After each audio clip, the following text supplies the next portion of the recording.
My name is David Crow, and I'm one of the pastors here at Grace Bible Church in Fairburn, and also on the web at gracebible.faith.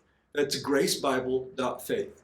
And here at Grace Bible Church, we're working our way through the book of James.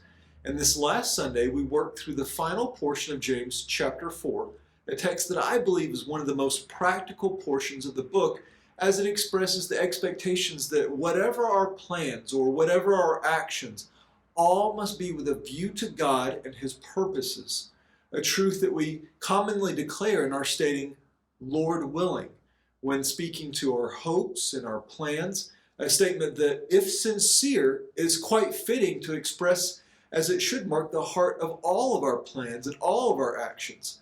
And we see here how James framed this statement and the expectation that its truth mark the whole of our lives, as he states, "Come now, you who say, today or tomorrow we will go to such and such a city and spend a year there and engage in business and make a profit, yet you do not know what your life will be like tomorrow.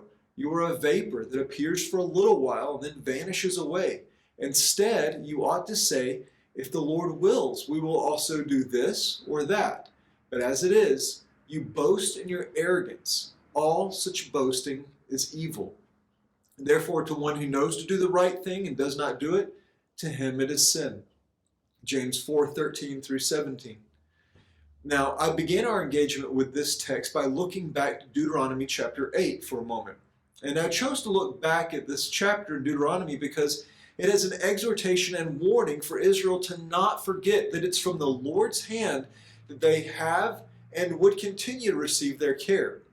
Unfortunately, Israel did become too comfortable in their abundance and drifted into idolatry. And I see this as a warning for us, not necessarily because we're likely to drift toward idolatry, but rather toward a practical atheism.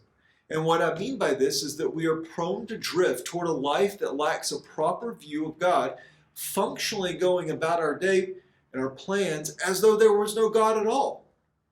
Or as James expressed it, making detailed plans that span over a year's time and yet lack the humble affirmation that all such plans are in the Lord's hands. Also, while working through these principles in our text, we looked at Luke chapter 12, verses 13 through 34, a passage that has some striking similarities with James and helps us to see a critical element of the problem being corrected here.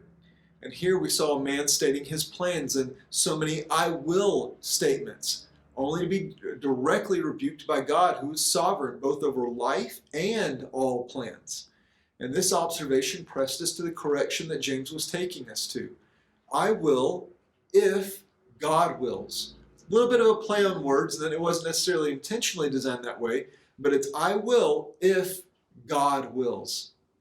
Or in our more colloquial way of stating it, Lord willing. Lord willing, I will do this, and Lord willing, I'll do that. And that doesn't have to mark every statement, every step, and every action, but it has to mark every heart and intent behind every statement, action, and so forth. Again, not necessarily overtly verbalized, but it needs to be the heart that's being expressed. And with this, we saw that James is delivering us from our arrogant ignorance as we are temporal creatures with a very limited vantage point. So the humility of wisdom would direct us to Him who knows and sustains all things. This also promotes a proper boasting, not in ourselves, but in God. And this is good, the good that is expected of us, who understand the nature and character of God, and who thereby know to look to Him and submit our hopes and our plans to the humility of wisdom, affirming, I will if God wills. And in this manner, this is the manner of a life well lived in submission to God. And as such is perhaps one of the most clearest demonstrations of the beloved proverb, trust in Yahweh with all your heart, and do not lean on your own understanding. In all your ways acknowledge Him, that's what we're getting at with Lord willing, and He will make your path straight. Proverbs 3, 5-6. So living and planning with a view to God and His sovereign care.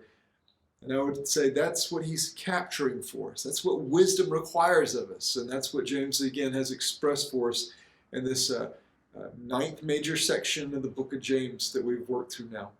Now, for access to the full message that we've reviewed today, you can go to our website at gracebible.faith. That's gracebible.faith. And here you can access all of our messages in James, as well as our other studies, both in video and audio formats, which are also available both on YouTube and Spotify, linked through the website. So we hope that this study and these reviews are continuing to be helpful to you as we advance our way through the book of James, and that it will continue to be a blessing for you as you also pursue James's shared aim of being made, that we be made perfect, complete, and lacking in nothing as we walk in the wisdom from above. All right, grace and peace to you all.